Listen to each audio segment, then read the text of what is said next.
أشهد أن لا إله إلا الله وحده لا شريك له وأشهد أن محمدا عبده ورسوله أما بعد فأعوذ بالله من الشيطان الرجيم بسم الله الرحمن الرحيم الحمد لله رب العالمين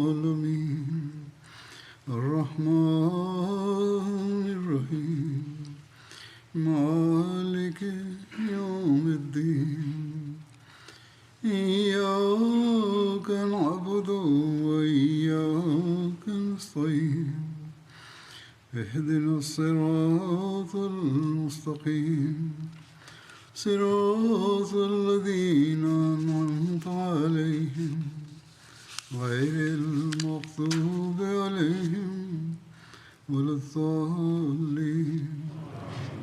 Die Expedition von Raji erwähnt, deren Einzelheiten in den Hadithen und Geschichtsbüchern festgehalten wurden. Die Details der Begebenheit von Raji sind in Sahih Bukhari wie folgt dokumentiert. Hazrat Abu Huraira radiallahu anhu überliefert, dass der heilige Prophet sallallahu alaihi wasallam 10 Personen für eine Expedition sandte, um Informationen zu besorgen.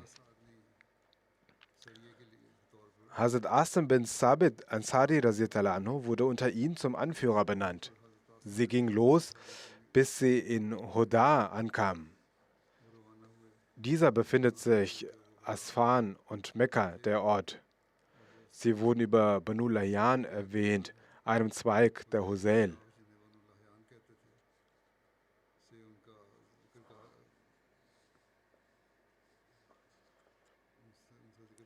Aus diesem gegnerischen Stamm kamen etwa 200 Personen gegen die Muslime hervor.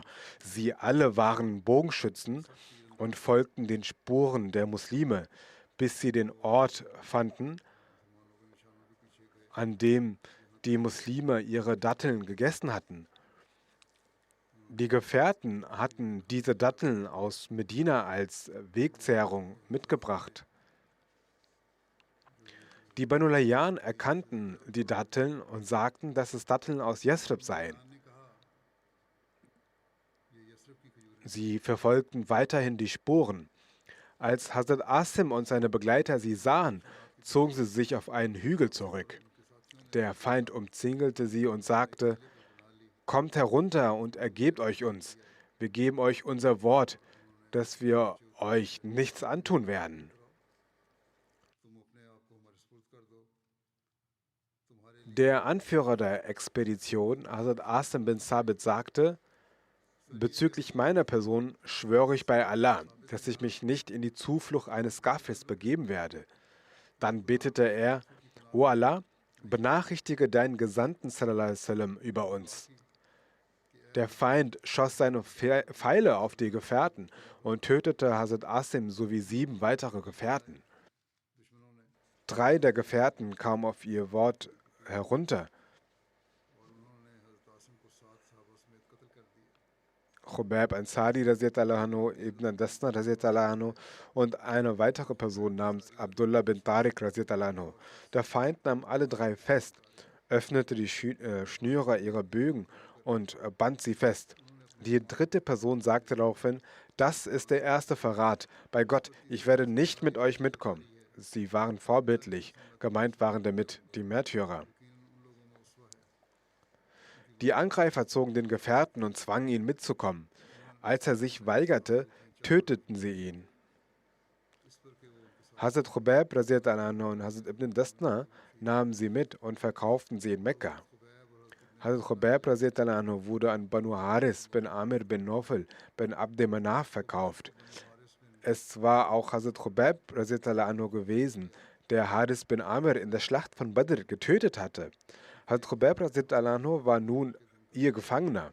Dies ist eine Überlieferung aus Bukhari. Auch wenn gemäß der Überlieferung von Bukhari die Gruppe der 10 Gefährten als Spione versteckt unterwegs waren, bis eine Frau einige Kerne aus Yathrib erkannte und laut schrie, woraufhin der Feind sie angriff, schreiben die meisten Historiker, dass diese Gruppe aufbrechen sollte, um die umliegenden Umstände zu begutachten. Sie waren noch gar nicht losgegangen, als der heilige Prophet Mohammed sallallahu alaihi wasallam sie mit einer angereisten Gruppe entsandte. Hazrat Muslim Maud radiallahu anhu und Hazrat Mirza Bashir Ahmad radiallahu anhu haben anhand diverser Geschichtsbücher dasselbe beschrieben und erklärt, dass sie mit einer Gruppe unterwegs waren. In den Büchern, die behaupteten, dass sie versteckt abgereist sind, scheint es einen Fehler der Überlieferer zu geben, da sie sich nicht mehr verstecken mussten. Stattdessen reisten sie mit den Leuten von Adl und Gara. Ja, es darf durchaus vermutet werden, dass die Leute von Asal und Gara, als sie den Ort zwischen Asfan und Mekka erreichten, ihr Wort brachen und bereits vorher geplant hatten, Banu Layyan zu informieren. Daher kamen diese mit 200 Angreifern am Ort an.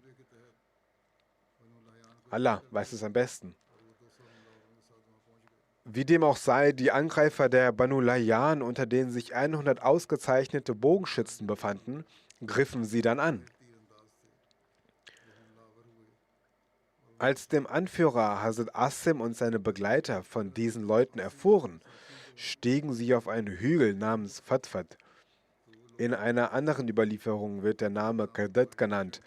Die Götzendiener umzingelten die Gefährten und sagten, wenn ihr zu uns hinunterkommt, versprechen wir euch, dass wir keinen umbringen werden. Bei Allah, wir haben nicht vor, einen von euch zu töten.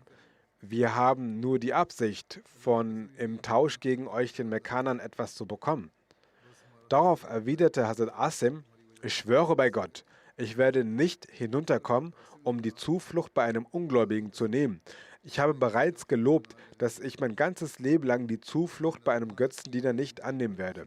Die Antwort seiner 2 Begleiter war die gleiche, dass sie keineswegs das Versprechen eines Götzendieners nicht akzeptieren werden. In dieser Situation betete Hazrat Asim zu Allah, O Allah, setze deinen Propheten in Kenntnis über unseren Zustand. Jedenfalls begann danach der Kampf zwischen beiden Seiten. Der Anführer der Gruppe, Hazrat Asim, bewies großen Mut und Tapferkeit im Kampf. Gleichzeitig sprach er Gedichtsverse, deren Übersetzung folgendermaßen ist: Aus welchem Grund sollte ich die Waffen niederlegen, wo ich doch mutig und ein exzellenter Bogenschütze bin und mein Bogen mit einer steinernen Sehne gespannt ist? Von dieser Bogensehne schnellen, große und scharfe Pfeile wurden daraus geschossen. Der Tod ist doch fürwahr und dieses Leben hat gar keine Wirklichkeit. Alles, was Allah, der Allmächtige, bestimmt hat, wird auf den Menschen herabkommen. Der Mensch wird fürwahr zu Allah zurückkehren. Wenn ich nicht gegen euch kämpfe, so soll ich für meine Mutter unauffindbar sein. Das war die Übersetzung der Verse. Alle geehrten Gefährten kämpften voller Mut und Tapferkeit und Entschlossenheit gegen den Feind. Hazrat Asim beschoss die Feinde mit Pfeilen, bis all seine Pfeile aufgebracht waren. Dann kämpfte er mit seinem Speer in der Hand, bis auch der Speer brach und nur noch sein Schwert übrig blieb. Als er von seinem Märtyrertod überzeugt war, dachte er an die Gefahr in Bezug auf seine Blöße, weil der Feind die Leichen derer, die er tötete, misshandelte und entblößte. Zu diesem Zeitpunkt flehte er zu seinem Gott in folgenden Worten: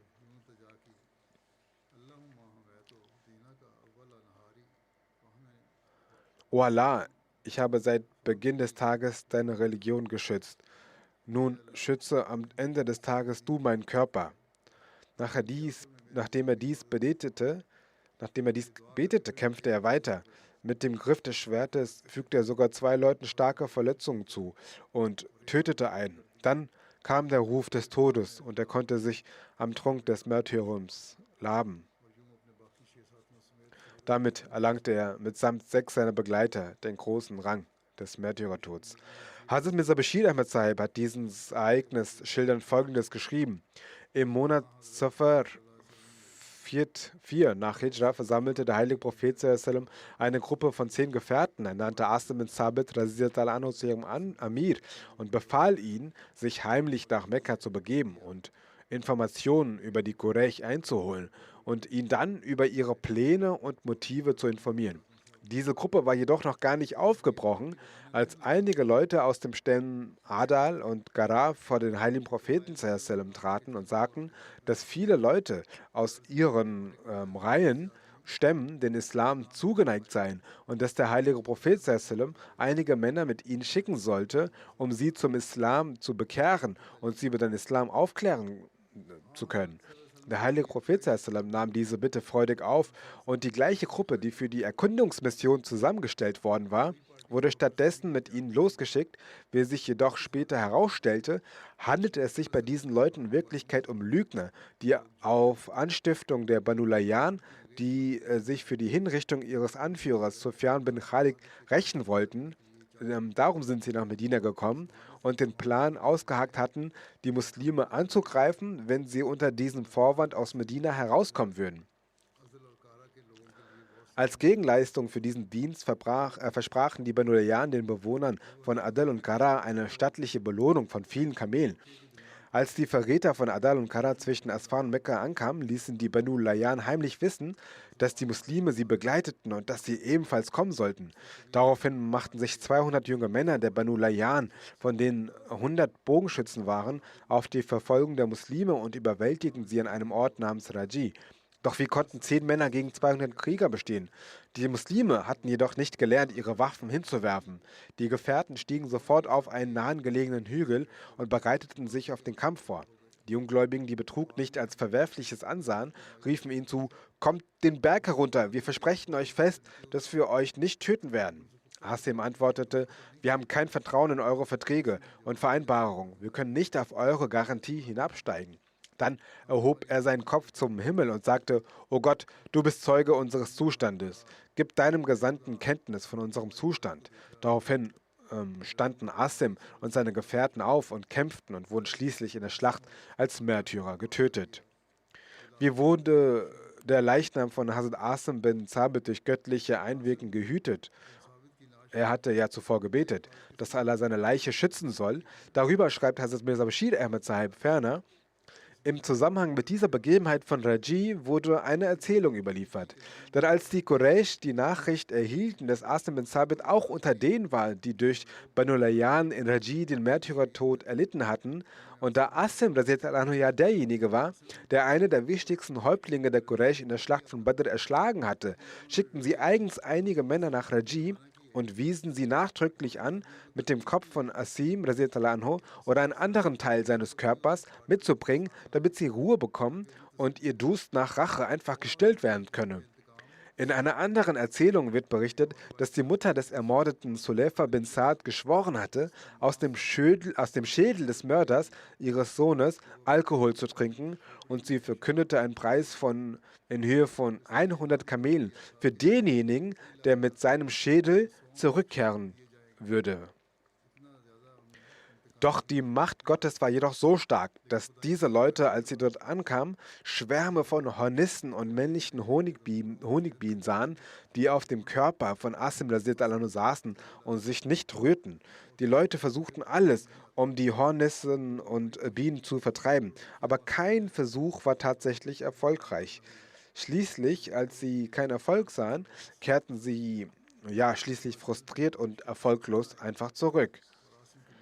Bald daraufhin kam ein Sturm und trug den Leichnam von Asim radhiyallahu anhu in einem anderen Ort.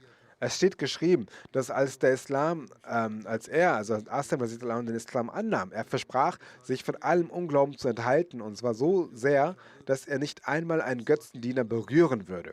Als Hazrat Umar radhiyallahu anhu von seinem Märtyrertod und insbesondere von dieser Begebenheit sagte er, wie schön Allah die Gefühle seiner geliebten Diener bewahrt. Er erfüllte das Gelübde von Asim radhiyallahu anhu sogar noch nach seinem Ableben und bewahrte ihn vor der Berührung von Götzendienern. Hazrat Asim wird auch Hamiu Dabar genannt, also jener, der durch die Bienen oder Hornissen beschützt wurde. Allah hat ihn nach seinem Tod durch Hornissen beschützt. Dann wird über den Märtyrertod von Hazrat Mu'attib bin Ubaid und den anderen Gefährten berichtet. Hazrat Mu'attib bin Ubaid verletzte sich schwer, während er kämpfte. Die Feinde schafften es, ihn zu fassen und töteten ihn. Außer ihm sind noch 5 weitere Gefährten kämpfend durch Pfeile getötet worden. So starben insgesamt 7 Gefährten den Märtyrertod. Nun blieben nur noch 3 Gefährten übrig, und zwar Hazrat Khubayb bin Adi, Hazrat Zaid bin Desna und Hazrat Abdullah bin Tariq. Die Feinde versprachen ihnen, dass sie ihnen nicht wehtun werden und Sicherheit gewähren werden, wenn sie sich ergeben würden. So stiegen die Gefährten vom Hügel hinunter. Als die Feinde die Gefährten fassten, haben sie ihre Bögen geöffnet und sie mit ihnen festgebunden. Daraufhin sagte Hazrat Abdullah bin Tariq, dies ist der erste Vertrauensbruch.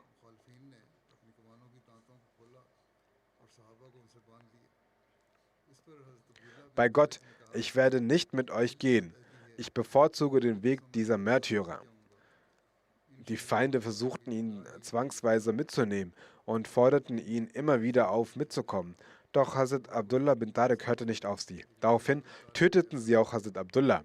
Gemäß einer anderen Überlieferung waren die Quraysh mit diesen 3 Gefährten auf dem Weg nach Mekka. Sie wollten die 3 Gefährten an die Mekkaner verkaufen. Als diese Karawane 21 Kilometer nördlich von Mekka im Ort Mahrat Dahran ankam, öffnete Hazrat Tariq bin Abdullah seine Hände, zog sein Schwert heraus und bereitete sich für einen Kampf vor. Als die Feinde solch einen Elan sahen, haben sie sich sofort entfernt und fingen Steine auf, um ihn zu werfen, bis sie ihn dadurch auch tatsächlich töteten. Sein Grab befand sich in Mahret Zoran. Diesbezüglich schreibt Hazrat Mirza Bashir Ahmad Raziyallahu anhu, als 7 Gefährten getötet wurden und nur Khubayb bin Adi Raziyallahu anhu, Zaid bin Desna Raziyallahu anhu und ein weiterer Gefährte übrig blieben, riefen die Ungläubigen noch einmal auf, deren eigentlichen Wunsch es ja war, diesen Menschen lebend zu fangen. Sie sagten dann, es ist noch Zeit, kommt runter und wir versprechen euch, nicht weh zu tun oder anzugreifen. Diesmal tappten diese unschuldigen Muslime in ihre Falle und stiegen ab. Doch sobald sie herunterkamen, fesselten die Ungläubigen sie mit den Seilen ihrer Pfeilbögen. Daraufhin sagte der Gefährte von Khubayb und Zaid Raziyallahu, dessen Name in der Geschichte als Abdullah bin Tariq Raziyallahu verzeichnet ist und sich nicht mehr zurückhalten konnte, dies ist euer erster Verstoß gegen unsere Vereinbarung und verwies, was ihr danach und wer weiß, was ihr danach tun werdet.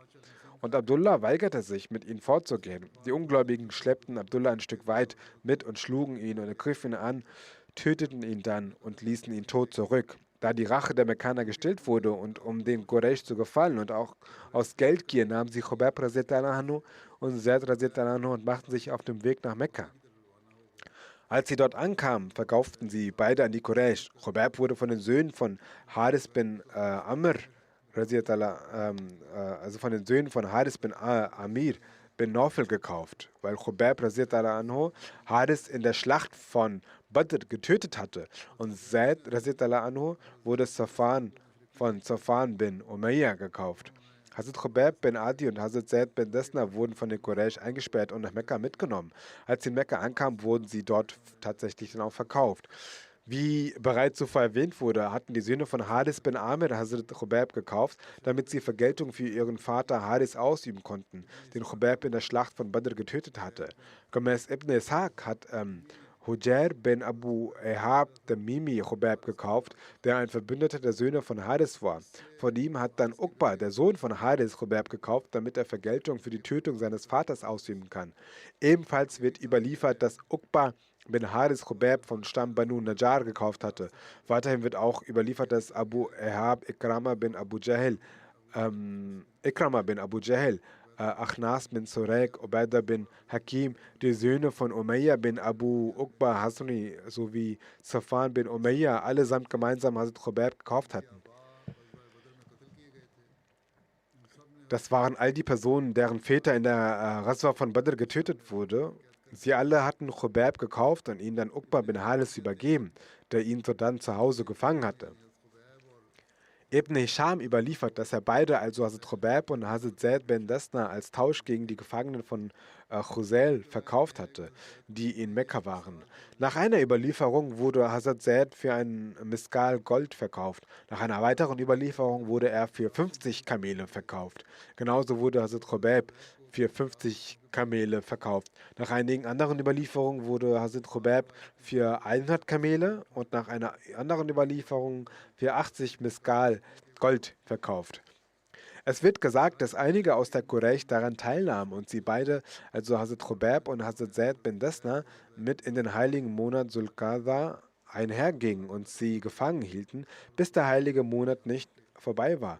In den vergangenen Freitagsansprache hatte ich ja bereits die Details über die heiligen Monate erläutert, sagt Huzur. Ibn Ishaq und Ibn Sa'd überliefern, dass Hazrat Zaid von Safwan bin Umayya gekauft wurde, damit er ihn als Vergeltung gegen seinen Vater Umayya bin Khalf tötete. Safwan wurde später zum Muslim. Er hatte ihn beim Stamm Banu Jumma gefangen gehalten. Es wird auch überliefert, dass er ihn bei seinem Sklaven Misdas gefangen hielt. Als die heiligen Monate sodann vorbei waren, hatte Safwan seinen Sklaven Misdas Richtung Tanim geschickt. Tanim ist zwischen Mekka und Medina ein Ort in einer Entfernung von 3 bis 4 Meilen. Wie dem auch sei, er wurde aus dem Haram, das heißt des heiligen Gebiete, rausgebracht, damit sie ihn umbringen können, und die Quraysh hatten sich ebenfalls daran versammelt. Darunter befand sich auch Abu Sufyan bin Harb. Zu dem Zeitpunkt, zu dem er für die Tötung gebracht wurde, hatte Abu Sufyan zu ihnen gesagt: O Zaid, ich schwöre bei Allah, möchtest du, dass an deiner Stelle jetzt Mohammed sallallahu alaihi wasallam sei und wir ihn enthaupten, wobei du währenddessen noch bei deiner Familie bleibst? Hazrat Zaid antwortete: Ich schwöre bei Allah, ich möchte nicht einmal, dass Mohammed sallallahu alaihi wasallam dort, wo er gerade ist, nur auch ein Dorn sticht, was ihm Schmerz zufügt, während ich bei meiner Familie bleiben würde.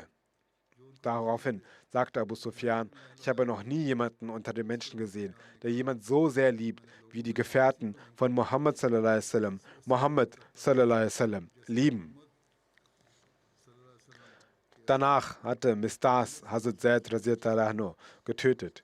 Nach einer Überlieferung hatten einige aus der Quraysh gemeinsam angefangen, ihn mit Pfeilen abzuschießen, bis er letztendlich gemartert wurde. Im Nachhinein wurde Mistas, der ihn umgebracht hatte, auch zum Muslim. Uqba überlieferte, dass Zaid und Khubab beide am gleichen Tag gemartert wurden. An dem Tag, wo sie gemartert wurden, wird überliefert, dass der heilige Prophet sallam sagte: Wa alaikum salam, also Friede sei mit euch beiden.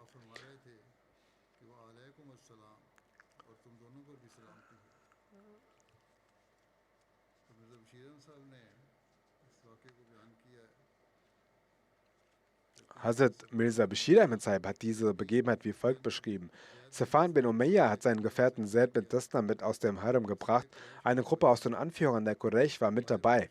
Als sie draußen waren, hat er seinen Sklaven Mistas den Befehl gegeben, dass er Zaid töten soll. Mistas zog sein Schwert. Zu diesem Zeitpunkt kam Abu Sufyan bin Harb, das Oberhaupt von Mekka, der bei dem Spektakel dabei war, nach vorne zu Zaid und sagte: Sag die Wahrheit. Möchtest du etwa nicht, dass an deiner Stelle in unserem Griff Mohammed sallam sei, den wir töten würden, du überleben und glückliche Tage mit deiner Familie verbringen würdest? Zaid sah danach rot und sagte voller Wut, er wurde rot und sagte voller Wut: Was sagst du da, Abu Sufyan? Ich schwöre bei Gott, ich möchte nicht einmal, dass im Gegenzug zu meinem Überleben dem heiligen Propheten sallallahu alaihi wasallam ein Dorn sticht. Abu Sufyan sagte: Bei Allah, ich habe noch nie jemanden gesehen, der jemanden so sehr liebt, wie die Gefährten von Mohammed sallallahu alaihi wasallam Mohammed sallallahu alaihi wasallam liebten. Danach wurde Zaid von Mistas gemartert. Über die Begebenheit dieses Mordes schreibt Hazrat Muslim Maud radhiyallahu anhu: Zu den Zuschauern dieses Theaters gehörte Abu Sufyan, einer der Oberhäupter Mekkas. Er wurde auf Zaid aufmerksam und fragte ihn, ob dieser es nicht lieber hätte, dass an seiner Stelle Mohammed sallallahu alaihi wasallam gewesen wäre und er in Ruhe zu Hause gewesen wäre. Zaid radhiyallahu anhu antwortete sehr zornig: Abu Sufyan, was sagst du da? Ich schwöre bei Gott, Mir ist es sogar lieber zu sterben, als dass dem Fuß des heiligen Propheten Muhammad sallam in den Straßen Mekkas ein Stachel sticht. Diese Hingabe beeindruckte Abu Sufyan und er schaute Zaid verwundert an und sagte in gedrückter Stimme: Gott ist Zeuge, so wie Muhammad sallam Gefährten, Muhammads lieben sallam, habe ich keinen anderen dermaßen eine andere Person lieben sehen. Ein Historiker schreibt über das Märtyrium von Hazrat Khubayb radhiyallahu anhu. Hazrat Khubayb war in der Gefangenschaft von Hujair bin Ehab und lebte in den Häusern der Söhne von Haris bin Nawfal, die mit ihm aggressiv umgingen. Diesen aggressiven Umgang erlebend sagte Hazrat Khubayb radhiyallahu anhu, kein ehrwürdiges Volk behandelt seine Gefangenen auf diese Weise. Dies hatte Wirkung auf die Herzen der Ungläubigen, denn hiernach gingen sie mit ihm radhiyallahu anhu gut um. Ibn Shinab sagte, Ubaidullah bin Iyas teilte mir mit, dass Haris Tochter bei ihm erwähnte, dass als sie sich einig waren, also die Ungläubigen sich geeinigt hatten, ihn zu töten, fragte Khubayb nach einer scharfen Rasierklinge, um sie zu nutzen. Sie gaben ihm die scharfe Klinge. Haris Tochter berichtet, zu dem Zeitpunkt war ich unaufmerksam und eines meiner Kinder ging zu Khubayb. Er nahm es. Sie sagte weiter, ich sah, wie Khubayb das Kind auf seinen Oberschenkel setzte und in der Hand die scharfe Klinge hielt. Ich wurde so panisch, dass Khubayb meine innere Unruhe an meinem Gesicht erkannte und sagte, fürchtest du etwa, dass ich ihn töte? Ich bin nicht so, dass ich so etwas tun würde. Muslime halten sich an ihre Versprechen und tun kein Unrecht. Haris Tochter sagte, bei Gott, ich habe noch nie einen Gefangenen gesehen, der besser als Khubayb war. Weiter sagte sie, ich schwöre bei Allah, ich habe ihn eines Tages gesehen, als er Trauben in seiner Hand hielt und er diese aß, während er in Ketten gefesselt war. In dessen Tagen gab es in Mekka nirgends Früchte. Sie sagte, das war die Versorgung von Allah, die er Khubayb gab.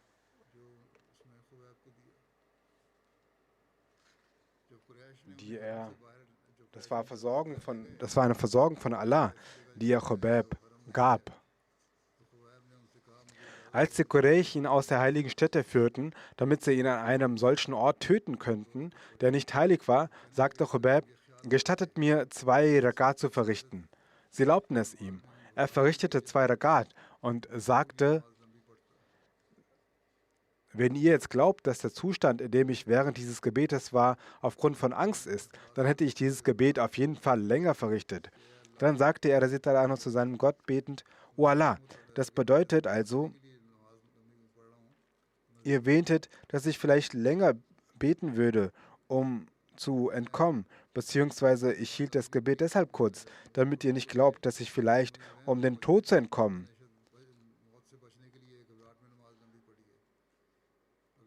das Gebet länger verrichte. Hätte ich nicht diesen Gedanken, dass ihr vielleicht denken könntet, ich würde deshalb länger beten, hätte ich im Normalzustand wahrscheinlich ein längeres Gebet verrichtet. Jedenfalls betete er dann zu seinem Herrn und sagte, O Allah, vernichte jeden einzelnen von ihnen. Also betete er für die Feinde. Hazrat Khubayb sprach auch die folgenden Verse. Wenn ich im Zustand des Muslimseins getötet werde, ist es nicht gleichgültig, auf welche Seite ich hinfallen werde. Und mein Fallen ist für das Wesen Allahs. Und wenn er möchte, dann kann er die Schnittstellen eines zerstückelten Körpers segnen. Hazrat Mirza Bashir Ahmad erzählte die Begebenheit von Khubayb so, dass beide dieser Gefährten, bei denen Quraysh als Sklaven gefangen waren, als eines Tages Khubayb eines der Mädchen von Haris für sich nach einer Klinge fragte und sie ihm eine gab. Als Khubayb die Klinge in der Hand hielt, kam ein kleines Kind von Bint Haris spielend zu Khubayb und Khubayb setzte es auf seinen Oberschenkel. Als die Mutter sah, dass Khubayb eine Klinge in der Hand hielt und ihr Kind auf seinen Oberschenkel saß, erschrak sie und wurde blass. Als Khubayb sie sah, verstand er ihre Angst und fragte, glaubst du, ich würde dieses Kind töten? Denk das nicht. Ich werde dies inshallah nicht tun. Das verängstete Gesicht der Mutter strahlte durch diese Worte Khubaybs wieder auf. Diese Frau war so sehr von der moralischen Persönlichkeit Chobebs beeindruckt, dass sie später immer sagte, dass sie keinen besseren Gefangenen als Chobeb gesehen hatte. Sie sagte auch, dass ich einmal Trauben in der Hand von Chobeb sah, die er aß, obwohl es zu jener Zeit keine Trauben in Mekka gab und Chobeb dort in Ketten gefesselt war. Sie sagte, ich glaube, es war göttliche Versorgung, die Chobeb erhielt. और खुबैब वहानी जंजीरों में जकड़ा हुआ था। वो कहती थी कि मैं समझती हूँ कि ये खुदाई रिस्क था जो खुदैब खुबैब के Laut einer anderen Quelle wird die Begebenheit der Gefangenschaft von Hazrat Chobeb bin Adi radhiyallahu anhu so erzählt, dass Mawiyah eine freigelassene Sklavin von Hujair bin Abu Ehab war. Hazrat Chobeb Adi war in Mekka in seinem Haus in Gefangenschaft, damit er getötet werden konnte, sobald die heiligen Monate vorbei waren. Mawiyah nahm später den Islam an und erwies sich als eine gute Muslimin. Mawiyah erzählte später, ich schwöre bei Allah, dem Allmächtigen, ich habe nie jemanden besseren gesehen als Hazrat Chobeb. Ich sah ihn immer durch den Türspalt und er lag immer in Ketten und meines Wissens nach gab es auf der Erde weit und breit keine Trauben zu essen. Das heißt, in dieser Region gab es keine Trauben. Doch Hazrat Chobeb hielt in seinen Händen stets ein Bündel an Trauben, so groß wie der Kopf eines Menschen. Das bedeutet, er hielt eine so große Menge an Trauben. Dies geschah nicht nur ein- oder zweimal, sondern laut dieser Überlieferung hat sie die Trauben mehrmals gesehen, von denen er aß. Dies war nichts anderes als Versorgung von Allah. Hazrat Chobeb rezitierte den heiligen Koran im Tahajjud-Gebet und die Frauen weinten, wenn sie ihn hörten und empfanden Mitleid mit Hazrat Chobeb. Sie erzählte, dass Hazrat Chobeb eines Tages fragte, ob er irgendetwas benötige. Er sagte, nein, aber es gibt eine Sache. Gib mir kaltes Wasser zu trinken und gebe mir niemals von dem Fleisch, das im Namen der Götzen geschlachtet wurde. Gib mir nichts von eurem Essen, das im Namen von Götzen geschlachtet wurde. Und drittens, wenn die Leute sich zu meiner Tötung entscheiden, dann teile es mir bitte mit. Dann, als die Monate der Gnade endeten und die Leute sich darauf einigten, Hazrat Chobeb zu töten, ging sie zu ihm und informierte ihn. Sie sagte, ich schwöre bei Allah, er kümmerte sich nicht über seine Ermordung. Er sagte mir, dass ich ihm eine Klinge bringen soll, damit er sich fertig machen könne. Sie erzählte, dass sie ihren Sohn Abu Hussein schickte, um ihm eine Klinge zu bringen. Der Überliefernde sagt, dass er nicht ihr leiblicher Sohn war und Mawiyah ihn nur aufzog. Als das Kind zu ihm gegangen war, kam ihr der Gedanke, bei Gott, Chobeb hat ja seine Vergeltung erlangt. Mein Sohn ist bei ihm und in seiner Hand ist die Klinge. Er wird sich rächen. Was habe ich da angerichtet? Ich habe das Kind mit der Klinge geschickt. Chobeb wird das Kind mit der Klinge töten und sagen, Mann gegen Mann, er habe mich gerächt.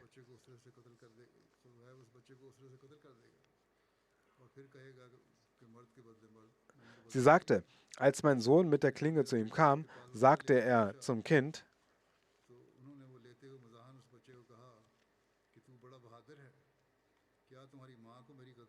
du bist sehr tapfer. Hat deine Mutter dann keine Angst vor meinem Verrat und dich mit einer Rasierklinge geschickt, während ich sogar bereits die Absicht gefasst hatte, mich zu töten? Während ihr also sogar bereits die Absicht hattet, mich zu töten? Hazrat Mawiyah radhiyallahu anhu berichtet, dass ich hörte diese Worte von Chobeb. Ich sagte, O Chobeb, ich war furchtlos vor dir aufgrund des Glaubens an Allah und vertrauend in deine Gottheit sandte ich die Klinge durch die Hand dieses Kindes. Ich sandte ihn dir nicht, damit du damit meinen Sohn umbringen mögest. Hazrat Chobeb sagte, ich bin nicht so, dass ich ihn töten würde. In unserem Glauben erachten wir Verrat als nicht erlaubt. Sie erzählte, dass ich dann Chobeb die Nachricht gab, dass die Leute dich morgen früh fortnehmen und umbringen würden. Am folgenden Tag geschah es, dass die Leute ihn in Ketten legten und ihn mit nach Danim nahmen.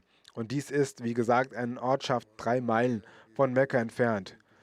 Um das Spektakel des Mordes von Chobeb zu sehen, versammelten sich Kinder, Frauen, Sklaven und viele weitere Menschen aus Mekka. Keiner blieb mehr in Mekka zurück, der Rache wünschte. Jeder, der Rache wollte, ging dorthin. Sie gingen dorthin, um ihren Augen Trost zu schenken. Und die, die keine Rache wünschten und Gegner des Islams und der Muslime waren, sie gingen dorthin, um Opposition zu zeigen und um sich zu erfreuen, dass sie sehen mögen, wie er exekutiert werden würde. Dann, als sie mit Khobab in Begleitung von Zaid bis Desna in Tanim ankamen, wurde auf Geheiß der Ungläubigen ein langes Stück Holz in den Boden geschlagen. Als die Leute dann mit Khobab zu diesem Stück Holz kamen, das dort aufgerichtet worden war, sagte Khobab: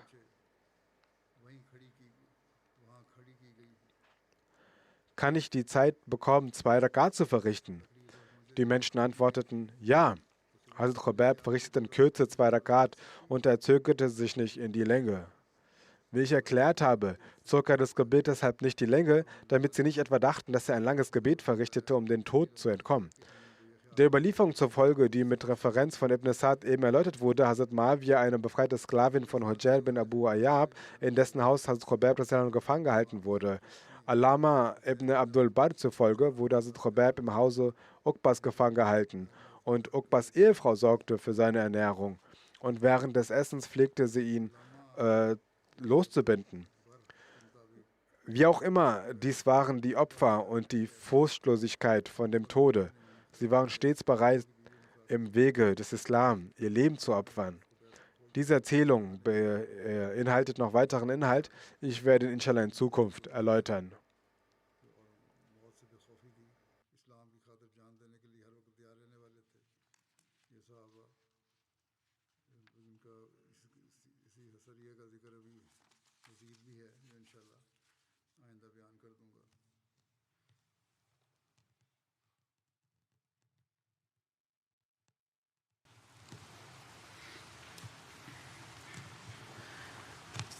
Alhamdulillah, alhamdulillah, nahmaduhu wa nasta'inuhu wa nastaghfiruh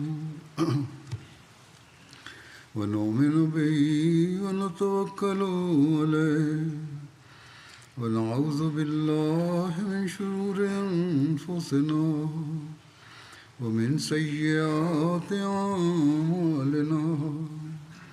من يهده الله فلا مضل له ومن يضلل فلا هادي له ونشهد أن لا إله إلا الله ونشهد أن محمدا عبده ورسوله عباد الله رحمكم الله إن الله يأمر بالعدل والإحسان وإيتاء ذي القربى وينهى عن الفحشاء والمنكر والبغي يعظكم لعلكم تذكرون اذكروا الله يذكركم وادعوه يستجب لكم ولذكر الله أكبر.